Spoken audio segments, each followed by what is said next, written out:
Turning now to Storm Watch 12 meteorologist Josh Corbett. You kind of talked about it earlier, but if I say it's active weather, that might be an understatement for what we're seeing outside. Yeah, understatement of the year. This is probably the most active weather we've seen here in quite some time, as we've seen multiple rounds of rain and snow, and there are multiple rounds of rain and snow to come. So we have two big areas of moisture right now. This one down here that is mainly in Modoc County, California, but we're still seeing some light snow showers in Lakeview. And then the primary one that is now working its way from the coast into our inland area. So probably some light showers falling right now at Grants Pass. And as this travels into the higher elevations, this will dump additional snow in areas that have already seen a ton of snow fall. So Stormcast will kind of paint that picture. Everything's going to transition into snow, transition off towards the east. This is 12 p.m. today, so right at lunchtime, that's going to be a messy commute there in Medford. And then really after lunchtime is when everything starts to taper off just momentarily, because here comes round number, I can't even count at this point. That's how active our weather has been. And then as we head into the later portions of Christmas Eve, just widespread snow.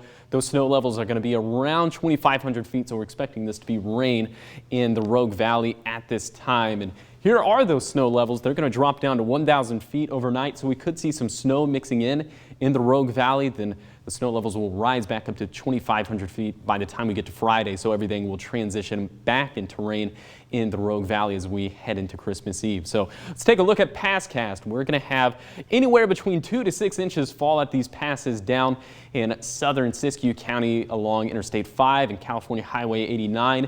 And then over on the east side along Oregon Highway 140, we'll have anywhere between 4 to 12 inches fall. Look at Warner Mountain there. That's where some of the highest totals along Oregon 140 are going to be. And then the Cascades, man, they are just going to get walloped with snow. We're going to be measuring several feet of snow up towards Diamond Lake and Crater Lake. Siskiyou Summit will get between 4 to 6 inches of snow, and then Sexton Summit, Canyon Creek, and Hayes Hill will probably see half a foot of snow as well. And again, that's just over the next 48 hours. So let me step off the screen. Once again, it's becoming a ritual at this point just to show you all the winter storm warnings in effect. We have a new one for Curry and Josephine County above 1,500 feet. And then for western and eastern Siskiyou County, winter weather advisories all over the map. These are for lower elevations.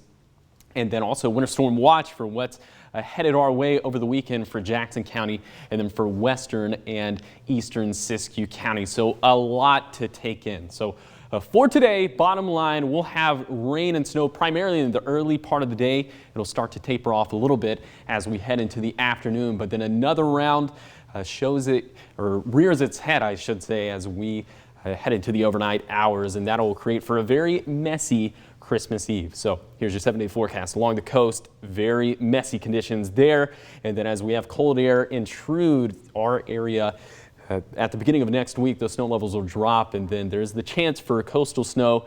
There's almost a guarantee for snow in Northern California. We'll have several feet fall, especially in some of those higher elevations. The West Side Valleys, not so much, but this is going to be equal opportunity. It really is. We're all going to see snow, except for the coast, but throughout the weekend, we're all going to see some snow as those snow levels are going to get very low. Very cold air is going to just kind of camp out over the Pacific Northwest. So we'll see a lot of snowfall in the Cascades as well, several feet, like I just showed you up at Diamond Lake and then in the Rogue Valley, keeping things as rain right now, transitioning to snow on Friday, transitioning back to rain on Christmas Day, maybe transitioning back to snow. We kind of flip-flop, but it's looking pretty active.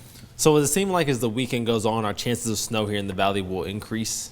Yes. As our temperatures drop, snow levels drop, and so that increases the chances for snow actually making it to the valley floor in the Rogue Valley, and not only making it to the valley floor, but sticking to the valley floor.